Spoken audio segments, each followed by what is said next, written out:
Mirambili is a word that means happy and contented. And so I've titled this series of work Mirambili, and I've also included the name of the Old Mudawinji Gorge because that's the place where the works were created. But for me, that feeling of being happy and contented was the feeling that I had on that day, walking through that gorge, and all of us together and hearing the sounds of your laughter and the rest of our group enjoying themselves and talking and chattering, and it was just a really beautiful atmosphere and a great feeling. It was more than us. I felt like that our ancestors were there and that they were with us and empowering us along our journey. Mudawinji is a really important place for Barkindji people, and we all went there collectively as a group and were able to visit some of the beautiful sites of rock art. And we had a guide who took us through, Mark Sutton, and he was really incredible, telling us about all of the different places and the different types of rock art that are present within the undercrofts and then along the hills, heading up into a place that has permanent water.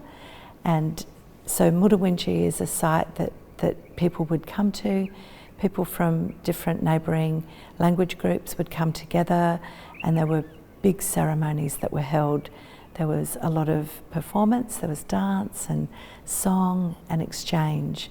Cultural material was exchanged, and it was a place where you can see from the top of one of the hills, you can see an area where it's all cleared, and that's the area that was the ceremonial ground.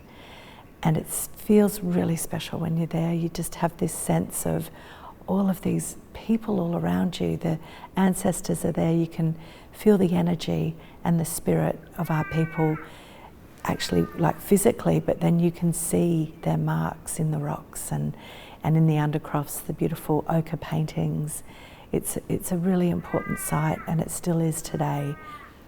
The way that I work is with a panoramic camera, and I use black and white film.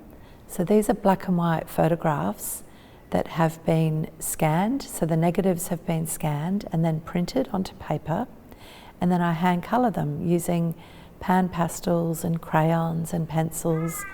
And each one takes quite a long time to colour. And it's really an opportunity for me to be able to, it's quite meditative. It's a way for me to be able to mix colour and to think about what the light was like, because of course the photographic image captures the light, but then you're adding the colour into those different areas. And I find it a lot of fun. It is very meditative, and it's a way for me to be back on that country and to think about all of us together and the time that we had together. Also to think about the different plants and the different colours in the rocks and the different types of rocks that we were walking on, and the feeling that we had while we were there. I'm trying to emulate that through the colour that I'm using to hand colour the works of art. Ngaratya has been such a great opportunity for us collectively to come together and to share our understanding of who we are as Barkindji people, but for that to play out through the works of art that we create. For me, this opportunity has helped me to feel more a part of a group. It's something that I feel like as a visual artist, there isn't a lot of opportunity for creative development with others. And so that's something that I've cherished about this opportunity, is the way that we've been able to bounce off of each other with our ideas.